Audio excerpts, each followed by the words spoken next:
Bienvenue à bord de la chaîne du pirate. Je fais cette vidéo pour parler de personal branding, de marketing personnel. En fait, ça consiste à mettre en place les techniques qu'on met habituellement en place pour les marques, mais pour une personne.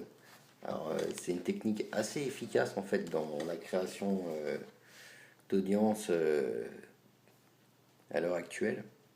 Et ça présente déjà je dirais, un double avantage. Le premier, c'est que ça permet finalement de transmettre des valeurs de manière beaucoup plus simple que quand on est finalement une marque. Parce qu'une marque, on aura toujours finalement une suspicion de, de l'internaute et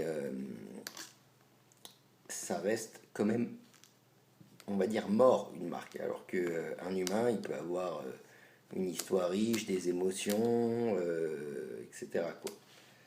Donc voilà, ça présente déjà cet avantage. Ensuite, il y a un autre avantage, c'est on capitalise finalement sur un truc qu'on ne peut pas nous enlever. C'est-à-dire que finalement, une marque, une entreprise, on peut la revendre, on peut la perdre, elle peut fermer, il peut se passer plein de trucs. Et en fait, on peut avoir passé énormément de temps à faire du marketing, à essayer d'imposer un nom qui va disparaître, quoi, ou qui sera plus à nous. Alors que le point positif sur son nom, c'est que si on fait les choses bien, qu'on est quelqu'un de sérieux, et ben finalement on l'aura tout le temps. Et même si on change d'activité, ben l'expérience finalement passée, elle va servir. Je vous donne un exemple tout simple. D'où est-ce que ça vient, le personal branding? En fait, pour moi, bon, quelque part, c'est vieux comme le monde, hein, comme Moïse ou Jésus-Christ, j'aurais envie de dire. Mais vraiment, quand est-ce que ça a été industrialisé? Pour moi, c'est l'industrie musicale et l'industrie du cinéma, quoi, hollywoodienne, où en fait on transforme les acteurs et les chanteurs en produits.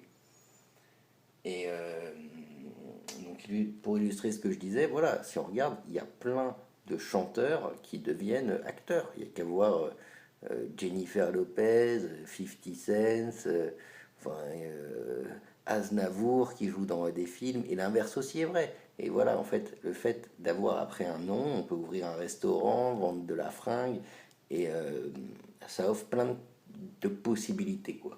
Donc le personal branding, c'est un truc qui est super intéressant. Alors moi, par ailleurs, en fait, je fais du référencement web, mais je me limite pas à ça. C'est que moi, ce qui m'intéresse plutôt, c'est l'acquisition d'une audience ciblée, quoi, qu'elle vient pas à travers le référencement naturel ou des publicités AdWords, des sites référents, ou justement un accès direct entre guillemets, parce que il y a un personal branding ou un branding tout court sur le nom de marque qui est fait, qui est pertinent. Et ben, moi, ça me va, quoi. C'est ça qui m'intéresse. Mais bon, ce que je veux dire, c'est que même, donc je m'occupe de référencement, je vois pas mal de Google Analytics, de Search Console, et je vois en fait comment les gens ils cherchent, ils trouvent les sites web, quoi. Et la plupart du temps, c'est clairement sur le nom de marque ou même sur le nom du gérant. Et, euh,